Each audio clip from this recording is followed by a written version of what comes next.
the soul of my being, whose name is I am.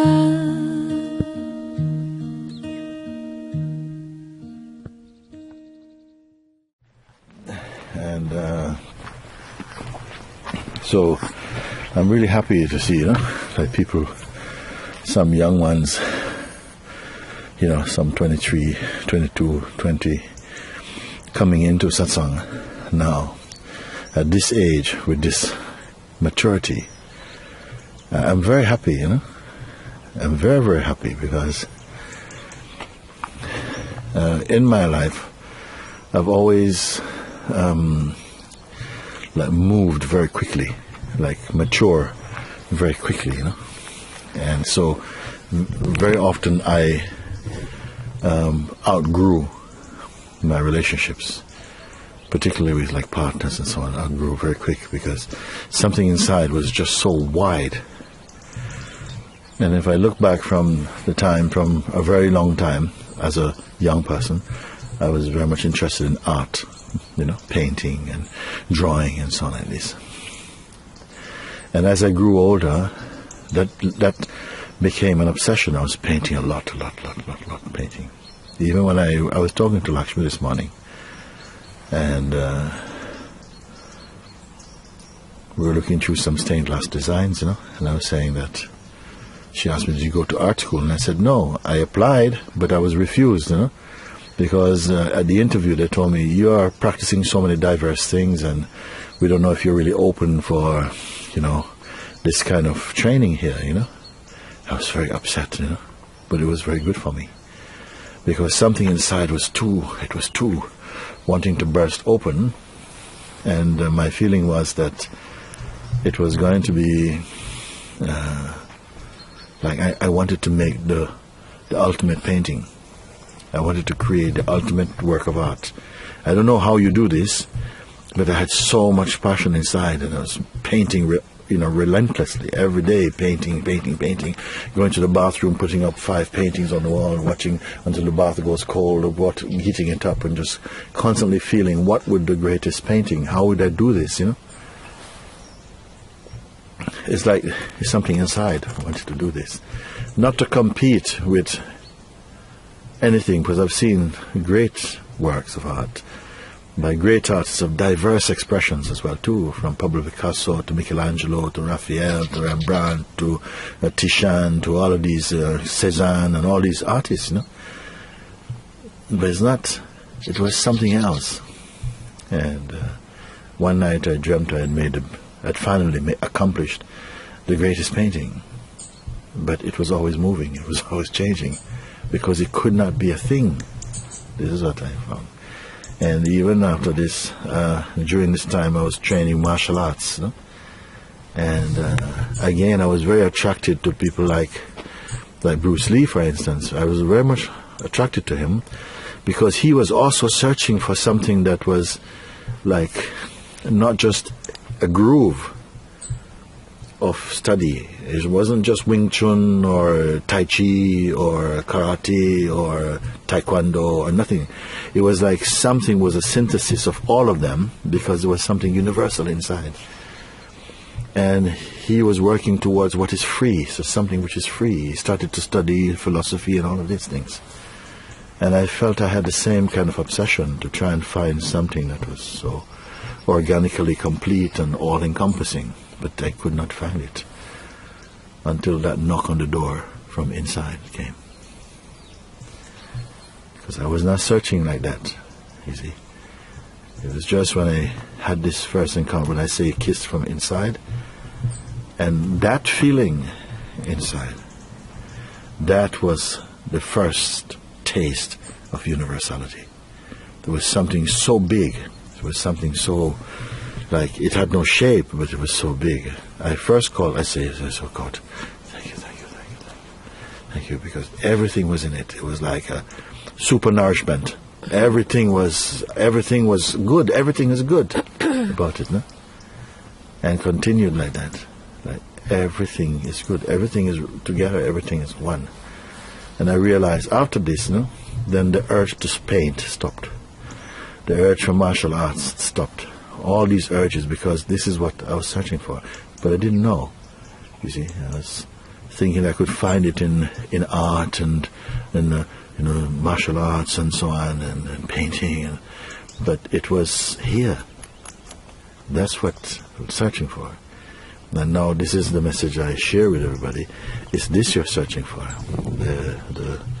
The completeness that only the pure self not can give. The self cannot give. To whom is it going to give?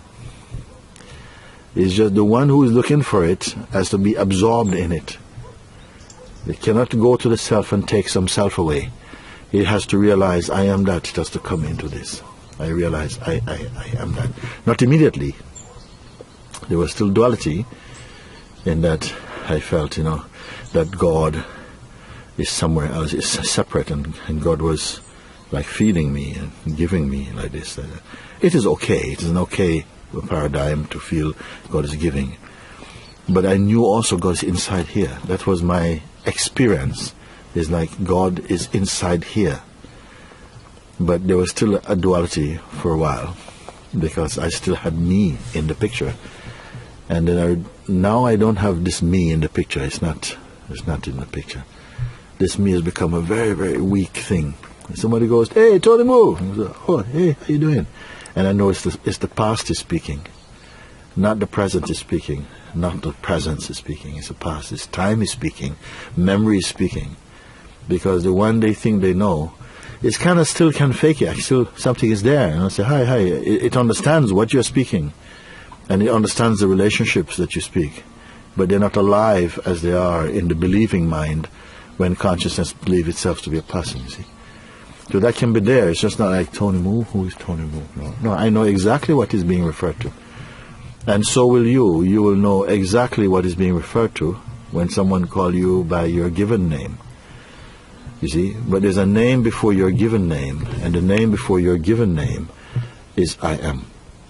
This I am, because everyone, every living being, every person also refers to themselves as I am. And yet no parent gave their child the name I am.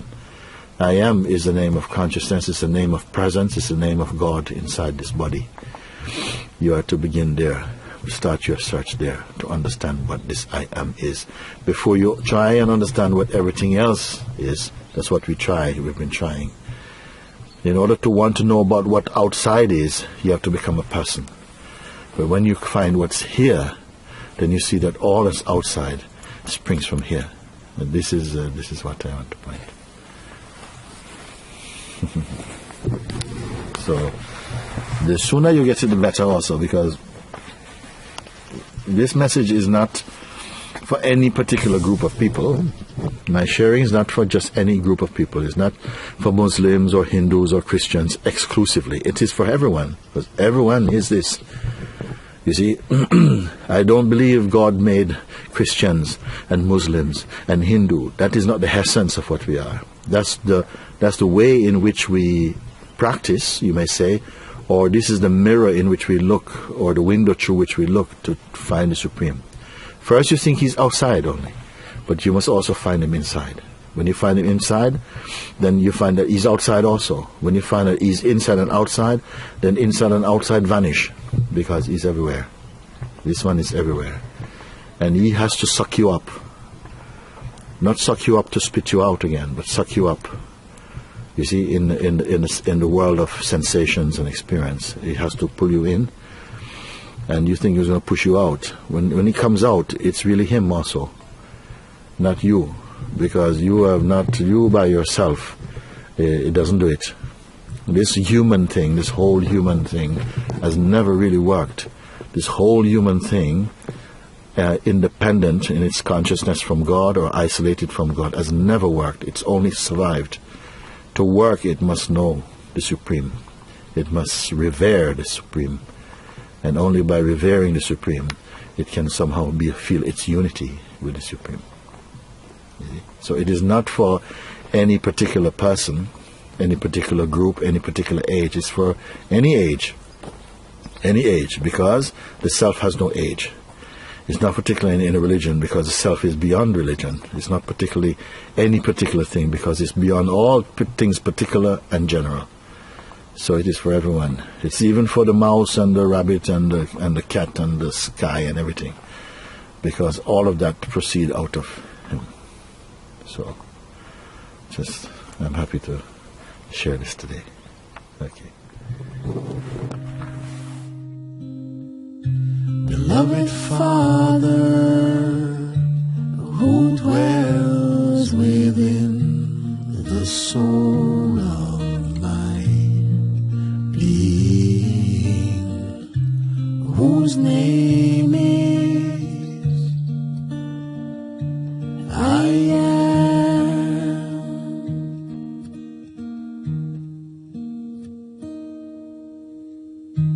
You open your hands and satisfy